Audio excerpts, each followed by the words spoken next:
Hi, I'm Gina, creator and host of Feminine Roadmap Podcast, the podcast that is designed to have real talk around all things midlife and strategies to help us live a more vibrant second half.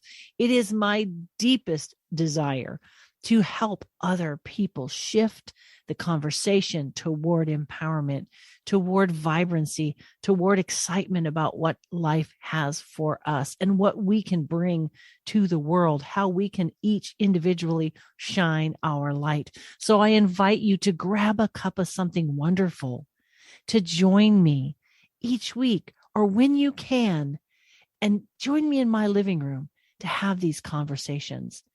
And if you are enjoying this, please take the time to subscribe wherever you listen, rate my podcast, and share the episodes that help you, the episodes that encourage you. Let's build this community together. Welcome to my tribe. I'm so grateful you're here.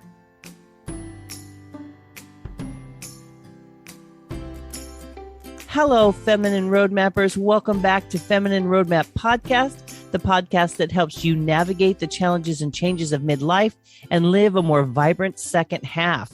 Today, we are going to be talking about happiness. We're going to talk about the tripod of combining your mindset, your professional development, and your health and wellness, as well as creating happiness aha moments. My guest is going to talk about how she feels that people have put happiness on the back burner, and she wants to bring happiness back as a priority in our lives. She's going to be talking about the science of happiness. My guest today is Peggy Sullivan. She's the founder of SheCan, a women's advocate, and the author of Happiness is Your Responsibility, Peggy's Playbook of Motivational Moments. Peggy, thank you so much for saying yes to me. Absolutely. I'm thrilled to be here. Thank you. I would love to just jump right in and find out what it is that led you to this specific mission and message. Why happiness? Yeah, absolutely. You know, I was that person who was eat, work, sleep, repeat. I kind of spent most of my life as a single mother, working really hard to make it professionally. And later in life, I just realized that there was so much more. And so I wanted to create and start an organization that really focused on giving women the tools they need to be successful.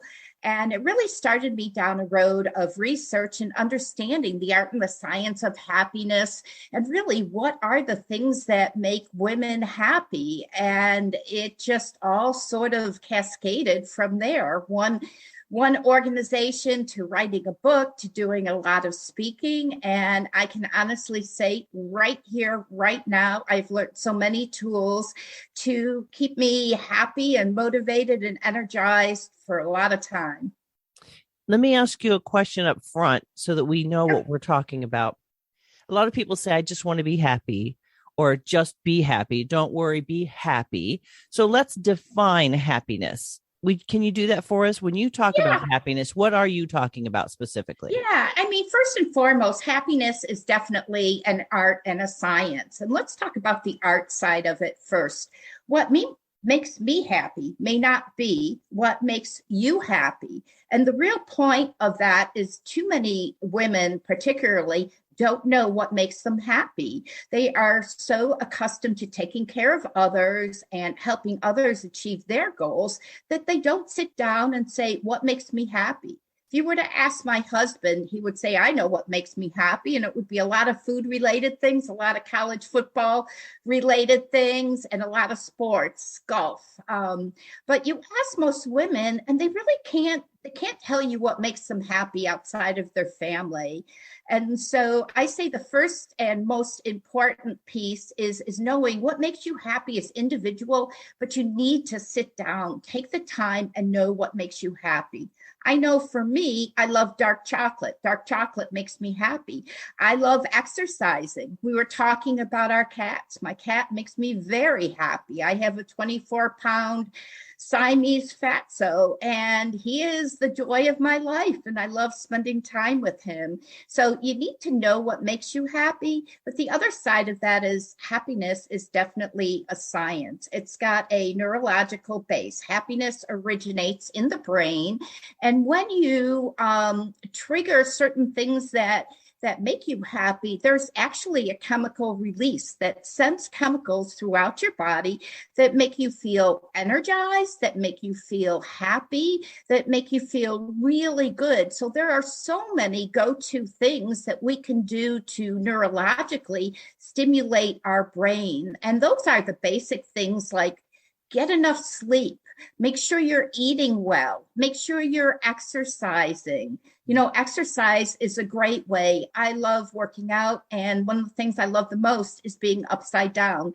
Crazy thing, but whenever my mood isn't 100%, I'll go do a headstand, a handstand. The blood will rush to my head, and voila, all of a sudden my mood starts to change. So there are a lot of things biologically we can do. But there is also the whole concept of knowing what makes you happy and incorporating those things into your day, making sure you make time for the most important person in your life, and that's you. If you don't, nobody else is gonna. It's interesting because happiness is, in my mind, happiness is something, it's not necessarily a state of being, it's a state of doing. Happiness can be fleeting. Things happen and happiness can come and go. So it's a bit of intentionality. It seems like if you want to be happy, it's not like you're going to be happy and upbeat and rainbows and roses all the time, but I think it's more of an intentional attitude. Am I right? Yeah, absolutely. I have a theory, and I always talk about Peggy-isms, and I have lots of Peggy-isms, but one Peggy-ism is that happiness is a muscle, and that you really need to train that muscle. And the more you train that muscle, the bigger it gets, the more competent it gets. And then muscle memory takes over and it becomes habitual. And so I really believe you have to put that energy in. You have to decide that you're going to put a little effort into it. I had something happen to me very young in life that triggered what I called a happiness aha moment. When I was young, my mother died incredibly young. She had pancreatic cancer. She had a brain tumor. And all of that set her into deep depression. She was in chronic pain. She really, really struggled. And then one day, for some reason, even though she was terminally ill, all of a sudden she had a smile on her face. She was engaging in life. She was eating again. She was happy. And I'm like, Mom, what changed? Because in my mind, nothing really changed. And she said, I've been sitting here thinking, lying in this hospital bed, and I realized happiness is a choice. You have to choose to be happy. And I thought to myself, if my mother, who on her deathbed chose to be happy and could figure out a way how, then the rest of the world. So for me, that was a life-changing moment. And even with all of this tragedy around us, I mean, I empathize. It is hard. There is a lot of struggle going on in the world, but this is our life, and world is filled with struggle. And if we don't learn how to work it to our advantage and think positively and to create our own happiness moments, then, it's going to be our loss. So that's my philosophy, and I'm sticking to it.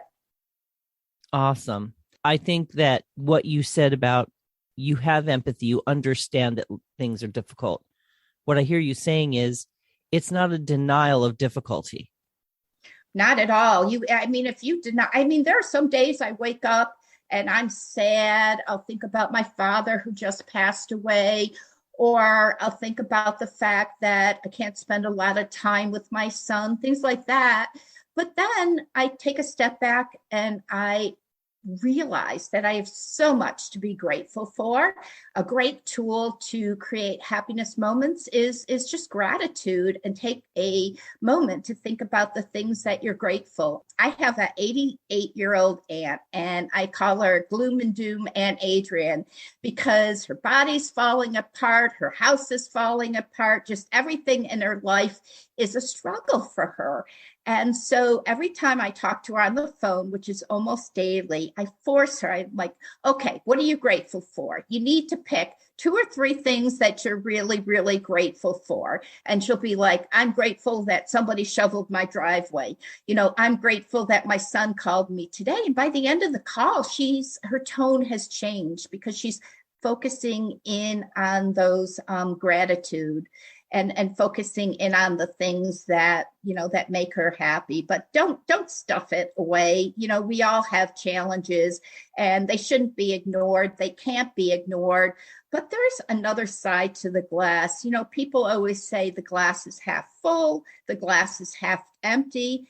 And I say, another Peggy-ism, we all have the opportunity to refill the glass, put more water in the glass.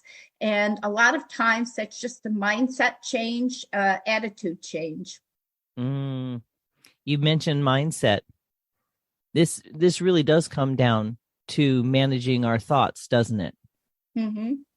A lot of times, women especially, we have those voices in our heads that tell us we can't, that put us down, that make us compare ourselves to other women.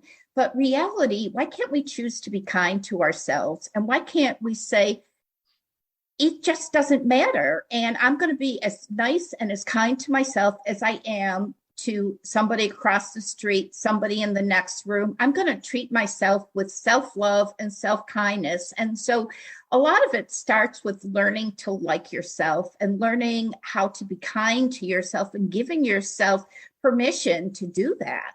I mean, if we continue to chase that thing we call happiness, we lose the present day opportunity. And, I'm just looking outside right now, and the sun is shining, the way the clouds are hitting the sky, it is magnificent. And, just be in the present, be here and now. There's so much in the present that really is really good stuff for everybody involved. It's mindful living, isn't it? That paying attention to in the moment, even if things feel and may be difficult, always kind of keeping an eye out for that ray of light, right? Yeah, absolutely. I can remember a moment, and it was early on in the pandemic, and I run a nonprofit. And we were so accustomed to getting together as a group, and all of a sudden we couldn't. And I was really concerned about my business and thinking. So I decided, you know what, I'm going to get out of the house and I'm going to go for a walk. And I brought all of that negative mindset with me. And then all of a sudden I looked up and I saw this big German Shepherd and a butterfly on his nose. It was the most ironic thing. And he was playing with that butterfly, and the butterfly, he kept on kicking it up with his snout, and the butterfly would come down, and it was like they were staring at each other. And he did this over and over and over again. And I thought to myself, what a very cool moment. And, here it is, Walter the dog, and his name was Walter. His parents weren't home. He was obviously out in the yard for the day, but he had no toys, but he wanted to play. So he figured it out. He figured out how to play with the tools he had and the butterfly that was sitting on his nose. And once again, another aha moment. There's so much beauty in small things in life if we just notice them. That's the key, I think. You're talking about beauty and noticing it. I think we have to retrain ourselves. Absolutely. To look at life differently and to look at just things differently. Things maybe we're used to seeing. How can we maybe step back and have fresh perspective? Absolutely. And sometimes, that's hard. I say that there are another Peggyism is there are three types of people in the world. There are what I call Mojo Makers. Those are the people that walk into the room, they light it up. They're the people you want to be with, the people that are always making jokes, the people you want to be on your work team. Then there are the middle roaders. They kind of just hang and they let life happen to them. And then there are the gloom and doomers, and those are the ones where everything is negative. And it's not always possible to be a mojo maker, but it is possible to get to that middle of the road attitude where you can at least say, I'm going to be receptive to the good around me. And that usually starts with being present. People say, how do you be present? I say you can do a 60-second little exercise. You just close your eyes and focus on your breath and count and breathe in slowly and breathe out slowly. You do that for a minute, and all of a sudden you open your eyes and you've got your mind is blank, and all of a sudden you're receptive to all the things around you. I'm thinking of tools that I use. Wasn't that long ago, although it was probably in the last year and a half.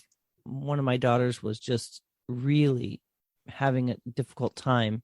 And I thought, okay, get your shoes on. We're going to go for a walk to the park up the street. And I was like, take your shoes off, stick your feet in the grass. Let's take some deep breaths in, deep breaths out. It's kind of like when you do meditation, you have that practice where the thoughts come and go and you're supposed to treat them like clouds, right? You can acknowledge it without focusing on it. And I think that's one of the tools that, it took her a while, but it calmed her system down. So I think sometimes too, we can use places that have grass or water or sand and get in, what am I trying to say? And shift our environment. I feel like sometimes an environment shift, if it can be done, is really helpful in helping it's like a physical shift helps that mental shift for me anyway. Yeah, absolutely. I think the other thing that I do a lot is take the thought that's in my head and ask myself, do I have control over this?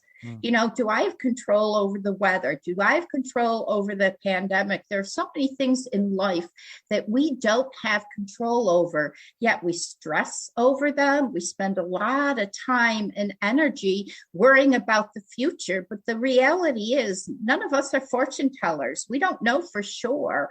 So living in the present and also, focusing in on the things you can control really is a game changer in terms of the way that you approach life. Just wasting that energy on things that we have no control over, that's just lost energy and lost time, and you're going to end up losing. And if you can get the discipline to take that thought and say, okay, I have no control over that. What do I have control over? A lot of times you can turn that thinking around. You talked about turning that thinking around. It takes energy, but it takes energy no matter what you do. And I feel like the energy to be negative takes more effort than the energy to think positively, to choose happiness. Would you agree with that? Does the science line up with that? Oh yeah, absolutely. And the other thing is that there's a lot of research on happiness. Happy people get sick less often. Happy people have better relationships. Happy people have more energy. Happy people tend to be more successful personally and professionally. There's just happy people have less heart disease. Happy people have less diabetes. The list goes on and on, the benefits of being happy. So even just looking at it and saying, I'm going to be happy because I'm going to be a healthier person. I'm going to be here to enjoy life more and have a quality of life that I wouldn't have if all I'm doing is stress. Stress really is and does wreak havoc on the body when we stress all the time. Now, you talk about the happiness tripod. Let's talk about that. Yeah, I another Peggyism. I believe that happiness sits on a tripod stool, and that to be happy, you really need three legs of that stool to really be working. And one leg is your mindset. One is your health and wellness. I mean, we all know without your health and wellness, nothing else matters. And the other is your professional development. Too many times we focus on that professional development, that eat, work, sleep thing, and think, okay, great. For example, you get a new job and you're all jazzed up about that job and you're making more money and you've got an amazing title and you're thinking life is great. And then all of a sudden, 6 weeks in, you're realizing all you're doing is working. You have no time for your family. You're starting to get the sniffles because you're really not taking care of yourself. So for me, to really maximize happiness, you have to focus on your health and your wellness. You have to focus on a positive mindset, and you have to have a growth mindset, not necessarily career development, but a way in which you're growing. Because when you grow, then your brain lights up. And when your brain lights up, then you get all those great endomorphins that feed you all that positive energy. Learning is an underestimated tool. That's fantastic. And I think it's learning anything, right? Mm-hmm. Oh, yeah. I mean, you can learn something by reading a book and learn about the characters or how a character chose to deal with something. You can watch a documentary. I mean, there's learning everywhere. You can train yourself to do something that you never did before, which is, I mean, you think about the world we live in now. None of us used to use Zoom as much, and none of us used to communicate this way. And now all of a sudden, you're my best friend. I'm looking at you and I'm having this amazing conversation. And really, 4 years ago, I wouldn't have had this type of conversation with this type of equipment. So there's so much new things to learn, and life always changes, right? We have to continuously learn or else we get left behind. I think that's pretty key for midlife and beyond too. Like not just the happiness, but getting into the habit of stretching ourselves and trying new things. And, for me personally, and I don't know, Peggy, if you're this person, but I like to try all the things. It doesn't mean I'll ever do it again, but it's worth a shot, right? Like, okay, I'm just going to try this thing. For example, there was a junk journal, and I thought it was really cool how this woman did this thing. So I watched the YouTube video. I did it myself, and I'm so proud of that. Do I want to go make 5 more? Probably not. But I learned something, and I enjoyed that kind of expansion of, wow. We talked about art. My daughters are artists. I'm an artist. And so what I like to do is go, oh, what does that person do? And I watch their technique and I play with it. It's not my technique, but I'm using it to stretch my mind. And I think that is one of the key things. Our minds get so narrow when we're not happy, when we're not learning, when we're not growing, right? The world gets very small. And I think that learning is a way of expanding our ability to see things differently and feel differently. Yeah, I think especially you mentioned something about, kind of when you're in midlife too. And I think it's so important to challenge ourselves. I can remember when my 50th was coming up and I was a little depressed about it. I'm like, I can't believe I'm 50 years old. And so I decided to run my first marathon. And it was a crazy thing to do because I had never run before. And it took a lot of time and a lot of energy. But it was such an amazing moment in my life. And we can do these amazing things later in life. We don't have to say, my learning is behind me, or that, that's something that I can't do, because we can really almost do anything within reason that we set our minds to.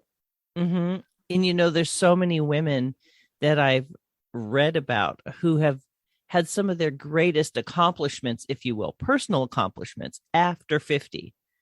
Absolutely. That's how I feel. I had, amazing jobs. I traveled the world, but yet right here, right now, life is just so sweet. And I feel so fortunate, and I'm 62 years old, and this is the best time of my life right here, right now. And if you would have asked me when I was in my 30s whether I'd be happiest later in life, I would have said, no way, that's old. 62 is old. And it's really not.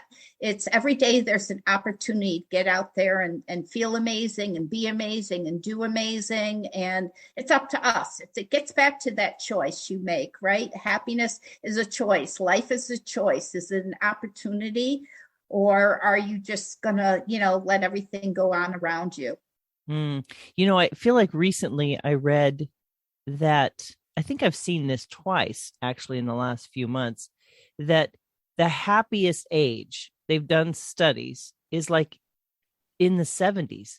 People are often at their most content and happiest at that point. And it feels like that's not how the world pushed forward, right? Like the youth, the beauty, the busy season of life, 20s and 30s, those are the heyday. But I find, first personally, those were great years, and I had a purpose and a focus during that time that I enjoyed. But you mentioned that women have a tendency to live for other people and to know what makes other people happy. And I think we do find happiness in loving and serving our family and friends. I think we do. But if that's all we do, I think we get lost. And when you talked about at the very beginning, a lot of women don't know what makes them happy. I think that's part of the journey of midlife, isn't it? We return back to this season where we may have more time. A lot of things have changed. Our kids have grown up. If we've had children, maybe our jobs have changed, or we're getting to that point, right? Empty nesters, no children at home. Yeah. And all of a sudden we have time on our hands that maybe was filled with other people before. And I think, that's an excellent thing that you said way back at the beginning, is ask the question, what makes me happy? And what's interesting to me, Peggy, and I'm curious if this is something that you've studied, is that can change from one season of life to another. It's not just what made you happy at 20 may not be the thing that lights your fire at 50 or 60. It could be, but it's a good starting point. But maybe being open to what else could make you happy. Like you said, running a marathon for the first time in your life, and it brought you such joy. Maybe you wouldn't have thought of that before. Yeah, I think for me, it's been a huge mindset shift. When I was younger, I was very goal oriented, and I had this philosophy that I will be happy when, right? I'll be happy when I'm a vice president. I will be happy when I get that next promotion. I will be happy when I make X amount of dollars. And it was always more and more and more and more and more. And for me right now, it's not about I'll be happy when, it's about what can I do today to be more joyful. And the list is just so bountiful. I've recently started reading novels, and one of my favorite things is to go to Barnes and Noble and just get lost and sit there for a couple hours with a cup of coffee and a great book. And, that's great. Another thing for me that I love, I've really gotten into this hot yoga, and you go to the studio and the moves are so hard and so challenging. You cannot have things going on in your head because you need to focus, you need to pay attention. So I'm finding like exercise is also a really great way for me to get out of my own head and to get that mojo, get those endorphins going. Getting out of our own head, that alone could probably make us happy. We get so stuck for me, I'm a thinker. And so I do a lot of thinking, and it's just an automatic habit. Yeah. And I'm really recognizing that thinking is fine, but too much thinking is not fine. Really managing our mind. I can remember one time, and, I'm on my second marriage, and I have the most amazing man in my life, and I love him dearly, and we're such a great pair. And I had a great first marriage too, until it wasn't. And I can remember when my husband left, I was really struggling with my with self-love and not blaming myself and just criticizing myself all the time. And so my father said, go talk with the rabbi. The rabbi's going to help you. Go sit down and talk with him. And he said, Peggy, take all those thoughts that you have in your head and literally close your eyes and visualize putting those thoughts in a box. Put all of those thoughts in a box. And then close your eyes again and take that box and put it at the top of the shelf and just put it away for now. Just make them disappear. And so whenever I have negative thoughts, I think about taking those thoughts and boxing them up and putting them in the top of the closet and just forgetting about them, at least for the here and the now. And it's funny how all of a sudden you're like, okay, yeah, I was creating my own misery. I was making a bad situation a lot worse because I was harping on the negative things and the self-blame and the doubt and the insecurity, and instead of saying, and as it turns out, my husband leaving me was one of the best things that ever happened to me, because it gave me the opportunity to reinvent myself and to really focus on me and what I wanted and what I needed. And it was one of the best things that ever happened in my life. Turning dark times into wonderful opportunities. And I think that's what we all need to do, because with challenge comes awakening, comes opportunity. With challenge comes awakening and opportunity. I think if we're looking for it, it's there, right? It's shifting our focus to it. And if you don't mind me asking, how old were you when this shift happened for you? I was in my 40s. Yeah, I was in my 40s, and it was like, I had the perfect marriage, or at least I thought. I didn't see the whole situation coming, and it just knocked me off my feet. I hadn't planned for it. I planned for the perfect happily ever after, with the children and the husband and all of that. And I just didn't know how to deal with it. And I felt very lonely, very isolated, but it was about every day, one day at a time, choosing things that made me happy. I can remember one time, I was really concerned about my finances and how together we could manage a household. And as a single mother, how the heck I was going to do that. And I did some cleaning, and I found an old credit card of my ex-husband's. And I thought to myself, you know what? I'm going to take this credit card and I'm going to take my son, and we're going to go to New York, and we're going to have a blast for a weekend. And we did. And not that I'm recommending you kind of borrow the credit card from an ex-husband and you go on a little spree, but it was just something I never would have imagined, a week or two after, being so devastated. But there were those brief little opportunities where the sun came in and the window opened, the crack of the door opened, and it was like, and then it became more often and more often. And all of a sudden I realized there is no point in being miserable and focusing in on the past. I can learn from it, but I am here in the now, right here, right now, right today. So let's optimize it. It's a powerful example of sometimes life happens to us, doesn't it? It's this happiness focus is not a denial of reality. I think I want to make sure to visit that, because some people, they see happiness as like, that's a scapegoat, or you're avoiding your truth, or you're avoiding the reality. And I think what I hear you saying is it's really joy and suffering. They exist in the same space. It's a matter of where we turn our focus. Right. It's where you turn your focus. And it's also when things happen that you have no control over, to spend all that energy worrying about it or fretting over it or trying to figure it out. It's just a waste of time because you have no control over it. And how many things in life do we have no control over? A lot, right? Mm-hmm. So for me, one of the biggest paradigm shifts is asking myself when I'm upset about something, can I control that? And if I can't, then why am I worrying about it? Or is that like a what if? Is that something in the future? Because I'm not a fortune teller and I don't know what's going to happen in the future. So why am I worrying about a what if? Who knows what the future is going to bring? That's so true. I mean, there's that balance. Again, I keep coming back to the word balance because we want to plan for the future. But my visual mind says I should plan, but with a bit of an open hand. Because the tighter I grip to something, the more opportunity to be unhappy I am. Does that make sense? That's something I've really been pondering. It's like if I'm clinging to it or putting all of my eggs in whatever proverbial basket we're talking about, I'm setting myself up for that's the only way I'm going to be happy. Yeah, I mean, I found one thing that really helps me a lot is just having a community that supports you no matter what.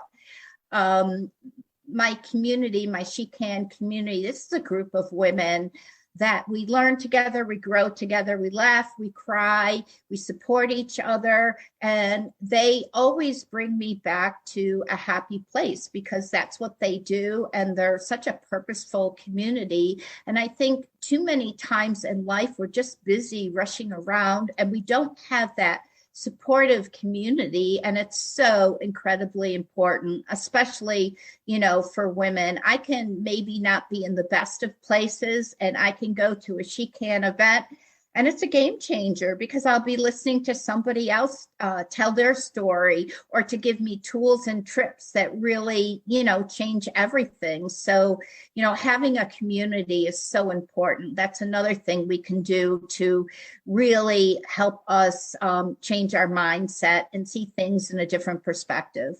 The topic of community is like always like a constant focal point with almost every single guest of mine will always come back to your community really matters. And I think if I'm thinking about community, what kind of community matters? Like, it's not just people you're used to being around, but people that are on that same kind of journey of we're looking up, not down. Or if someone's looking down, that they can lift you up. It's that kind of community, right? That supportive, forward moving, positive. You can be yourself there, but there's going to be that moment where we say, okay, what can we focus on this, or what can we change? What can we quote control if that's even a thing? Yeah. I mean, I love my SheCan community. They've been a game changer for me, and I went through most of life without having a female community to support me and to do things with. And now that I've got it, I can't imagine. I just can't imagine because it's added so much value, so many friendships, so much opportunity. Now, what age were you when you started this SheCan community? I started SheCan 4 years ago. It started off as a concept, and I really just wanted to create a community that I could be comfortable with, that was growth oriented. And growing up, as a woman, and of course I grew up in a different day and age, I didn't have a lot of women around me cheering me on. So that was missing in my life. So I wanted to create a network of women that would support each other and help each other with the challenges that they were experiencing. So we did some market research to really understand what are the challenges most women are experiencing. It's funny, we've done that exercise every 6 months. We take a step back and say, what are the challenges of today? And then we put together programming that gives women the tools that they need and supports their interests and their goals. And it's just, SheCan has been a real game changer for me. I keep on going back to it, but it's been that consistent thing where I can tune in to a great group of women a couple of times a week. They're there for me. They have my back, great speakers, great energy. It's just a really cool community. Is this an online community? It is. SheCan is a national network. We started off in New York State and being a community that had a lot of physical events. But with COVID going on, we really moved to an online format. Now we've got over 80 events. It started off with me watching women around me with COVID kind of freaking out and wondering how they could manage their new life. And so I felt this need to personally help women with that. But I got exhausted because I was speaking 7 days a week on 7 new topics. And so I decided, you know what? I'm going to Google top female speakers in the world and see if they'll come on to my small little community. And that little initiative hooked me up with some amazing women internationally. And from there, we became this international women where, every month there are more and more women joining in. We're going to be opening up a chapter in Dubai in about a month or so. And there's a group of women in Dubai who are feeling things and feeling challenges that as Americans, we don't feel, but we can help them and we can teach them how to work through them and how to find their voice and how to really optimize their experience. So that's incredible. So is there like a website? How do people, they're absolutely, if you want to learn more about SheCan, you can go to the SheCanNetwork.com, and it's a website, and it'll tell you all about us, and it'll tell you all about the people there. And, we always welcome new people. Come check us out, see what we're all about. The funny thing is, people come and check us out and that's it. They're done. They surrender because they have such an enjoyable experience and it's such a game changer.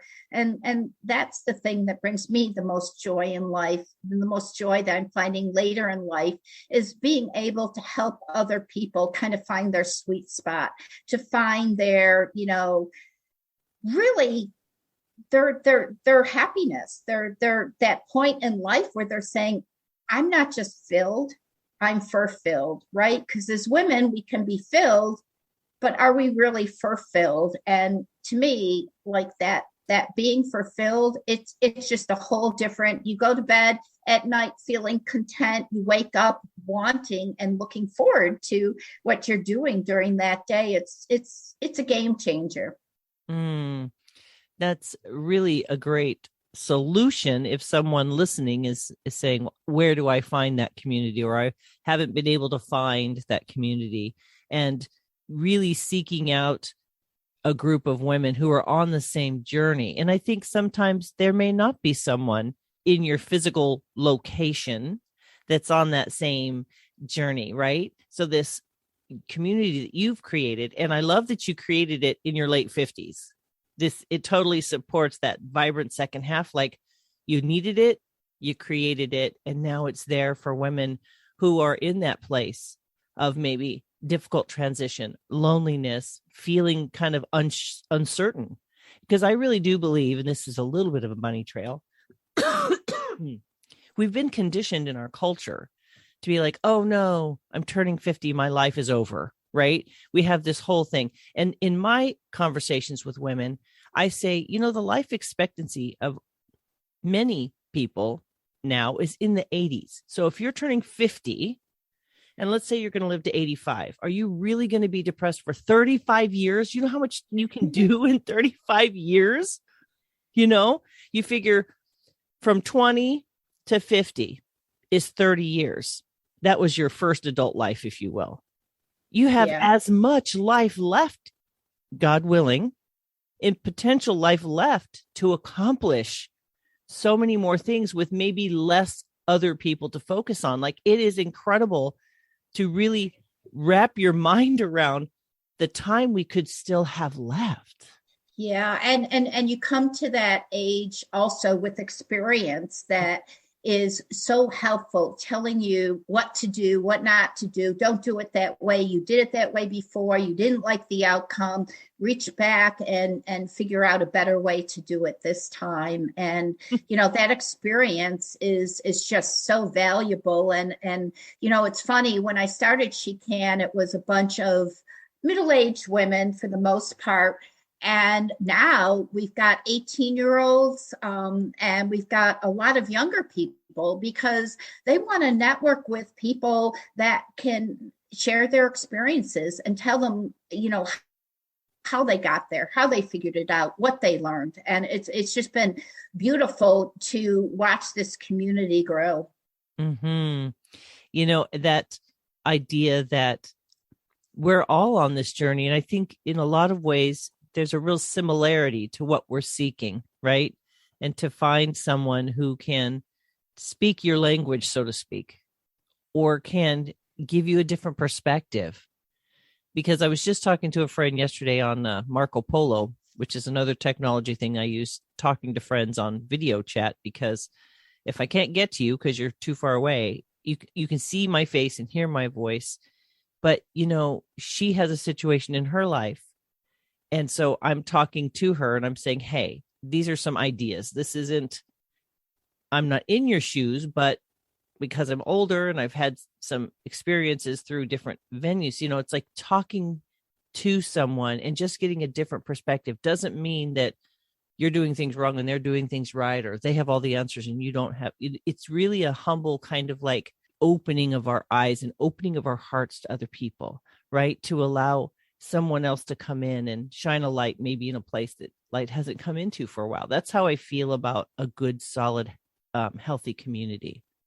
Yeah, and it's also really good for that person that's giving that advice, because all of a sudden you feel like you're adding value, you're helping somebody else, and the rewards that come with kindness and helping another human being are just so great. To me, that's one of my biggest joys in life, is how can I help somebody achieve their goal? I do a lot of networking, and I always ask women, how can I help you? What can I do for you? And then the universe comes back around, because sure enough, they usually ask me, well, how can I help you? And what can I do for you? And then all of a sudden you've got this bond, this friendship, and this relationship where you're both lifting each other, enabling each other to make your dreams come true. It's just such a beautiful thing. It really is. Now, Peggy, I would love to have you share 3 key takeaways from, your experience or from your heart that will help people with this concept of happiness and how they can make that more of a habit in their life. Yeah, I'd say the first thing is that happiness is a muscle, and if you don't flex your happiness muscle, you're never going to be able to make it strong and to use it. And so that comes with knowing what makes you happy. Sit down, make a list of the things that really make you happy, and make sure you do them and incorporate them into your life. I love dark chocolate. Dark chocolate makes me happy. I eat dark chocolate every day. Such a simple thing. It doesn't cost a lot of money. But that is that. Also, take care of yourself. There's the art of happiness, but there's the science of happiness. And simple things like getting enough rest, getting exercise, eating healthy. These things optimize your brain power. They optimize your body, and it gives you the opportunity to be your best self. And then I'd say the last thing that I think is just having a really positive attitude, and kind of walking into a situation where if you can't, be super positive and be a mojo maker and be that person who's on top of the world, at least put yourself and make yourself so that you have an open mind. I love to tell people, think about the happiness elevator. When I get in the morning, I always love to say, where am I on the happiness elevator? Am I at a 0? Am I at a 5, half full? Am I at a 10? And if I'm anywhere from 0 to 6, I say to myself, you gotta change your thinking. You gotta change your mindset. And I will go to gratitude. I will go to deep breathing. I will go to doing things that I love. And all of a sudden, my day gets better. Wonderful. Peggy, I want to thank you so much for being on the show today. How can people find you? They can find me at peggysullivanspeaker.com. They can find me through the SheCan Network, which is the SheCanNetwork.com. They can go check out my book. It's on Amazon. It's called Happiness is Your Responsibility. A lot of people have told me it's been a game changer, especially over the last year for them, on how to adopt a more positive attitude. Peggy, thank you so much for bringing this message today, for just that wonderful energy, positivity, just giving that practical application of how happiness really can be a part of life, no matter what's happening. And so I really appreciate you bringing that message in such a practical and helpful way. So grateful that you said yes. Yeah, this is your life. Make the most of it, right? We don't get a second chance. So, be happy. The benefits of being happy so outweigh the alternative. Right. And if we have a choice, which we do, why not choose happiness? Absolutely. Wonderful. Well, today, friends, I've been speaking with Peggy Sullivan. She's the founder of SheCan. She's a women's advocate and the author of Happiness is Your Responsibility. If you head over to www.feminineroadmap.com/episode 259, I will have links to Peggy there.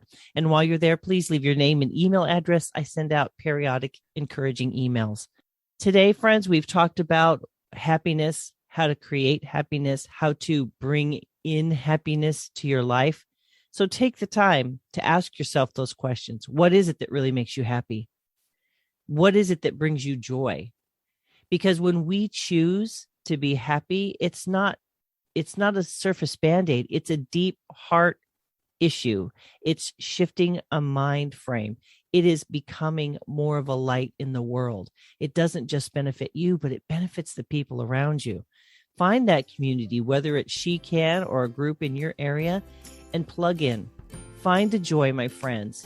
Do things that make you happy. Be a light in the world. Find the way back to joy and happiness. Thank you so much for listening to this podcast today. We look forward to sharing more with you in the weeks to come. Take care, my friends. Bye-bye.